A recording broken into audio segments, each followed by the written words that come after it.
Walking through a garden center is like stepping into a world of endless possibilities. Rows of lush greenery, vibrant flowers, and exotic foliage promise to transform any outdoor space into a paradise. But hidden among these beauties are troublemakers, plants that seem innocent at first but can quickly take over your garden, deplete resources, and cause more harm than good. Some of these are even labeled as hardy or fast-growing, but that's just a friendly way of saying they'll run wild the moment they touch the soil. If you want to save yourself the headache of battling aggressive plants, steer clear of these 11 invasive species. Here's why you should never bring them home from the garden center. English ivy may look stunning as it cascades over a fence or creeps up a trellis, but don't be fooled. This vine is a ruthless invader that suffocates trees, weakens structures, and creates a dense mat that chokes out native plants. Once established, it's nearly impossible to remove. Its aggressive growth can even lead to fines in some areas where it's considered a serious ecological threat. The idea of having a backyard bamboo grove sounds like a dream, until it isn't. Bamboo spreads like wildfire through underground rhizomes, making it nearly impossible to contain. Many homeowners plant it as a privacy screen, only to watch it creep into their neighbors' yards and across property lines. Removing it requires constant vigilance and sometimes even professional intervention. If there were a plant version of a horror movie villain, it would be Japanese knotweed. This plant is so destructive that it can break through foundations, damage driveways, and clog waterways. It spreads aggressively and is notoriously difficult to eradicate. Some banks even refuse to issue mortgages on properties where Japanese knotweed is present due to its invasive nature. Mint, or mentha spap, smells amazing, and makes a great addition to teas and cocktails, but planting it directly in your garden is asking for trouble. This herb spreads aggressively through underground runners, and can quickly take over flower beds, vegetable gardens, and even lawns. If you must grow it, keep it in containers to prevent it from running wild. Wisteria, including Wisteria sinensis and Wisteria floribunda, has cascading purple blooms that are absolutely breathtaking, but this vine is a fast-growing nightmare. Chinese and Japanese wisteria varieties are known for strangling trees, damaging buildings, and spreading relentlessly through runners. If you love wisteria, opt for the Native American variety, Wisteria frutescens, which is much less aggressive but still stunning. Purple loosestrife, or Lythrum salicaria, is a charming perennial with tall spikes of purple flowers, but it is a major ecological threat. It rapidly overtakes wetlands, choking out native vegetation and disrupting ecosystems that wildlife depends on. Many regions have banned its sale, but it still occasionally appears in garden centers. If you see it, walk the other way. Burning bush, or Euonymus alatus, gets its name from its striking red foliage in the fall, but don't let its beauty fool you.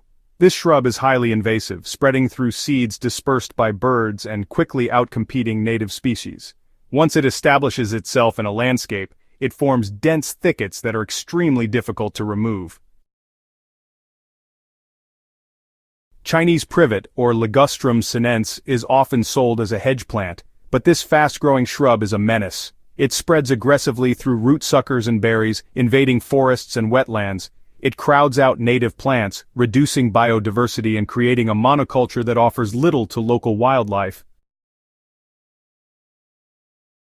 Periwinkle, known as Vinca minor and Vinca major, has glossy leaves and delicate purple flowers that make it seem like an excellent ground cover, but once it takes hold, it refuses to stay put. It forms thick mats that suffocate other plants, preventing anything else from growing.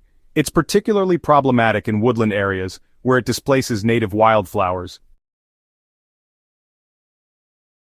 Norway maple, or Acer platanoides. Many homeowners plant Norway maple for its shade and fast growth, unaware that it's one of the worst invasive trees around. It outcompetes native trees, alters soil chemistry, and spreads aggressively through self-seeding. If you're looking for a shade tree, consider a native alternative like sugar maple or red maple instead. Common reed, or Phragmites australis. You might see this tall feathery grass growing along roadsides or in wetlands, but it's anything but friendly. Common reed spreads aggressively through rhizomes, forming dense stands that push out native plants and disrupt ecosystems. It's extremely difficult to remove, often requiring years of effort to fully eradicate. How to control these invasive plants. If you already have any of these plants in your garden, don't panic. There are steps you can take to manage and remove them before they get out of hand. Hand removal and digging. For smaller infestations, physically pulling out invasive plants, including their roots, can be effective. Be thorough, as leaving any root fragments behind can lead to regrowth. Smothering and mulching. Covering an area with thick mulch, landscape fabric, or black plastic can help starve invasive plants of sunlight and nutrients, gradually weakening them. Regular mowing and cutting.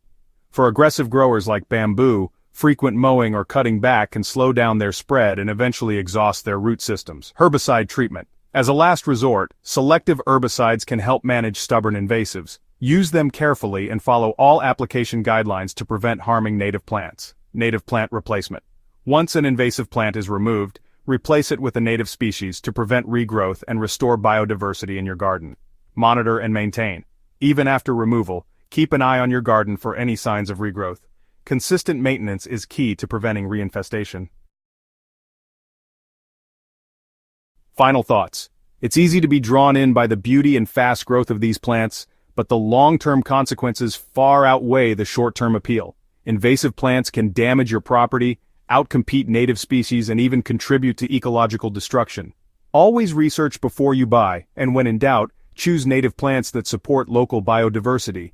If you found this guide helpful, don't forget to subscribe to the Hydro Haven for more gardening tips and plant care advice. Share this with fellow gardeners so they don't fall into the invasive plant trap.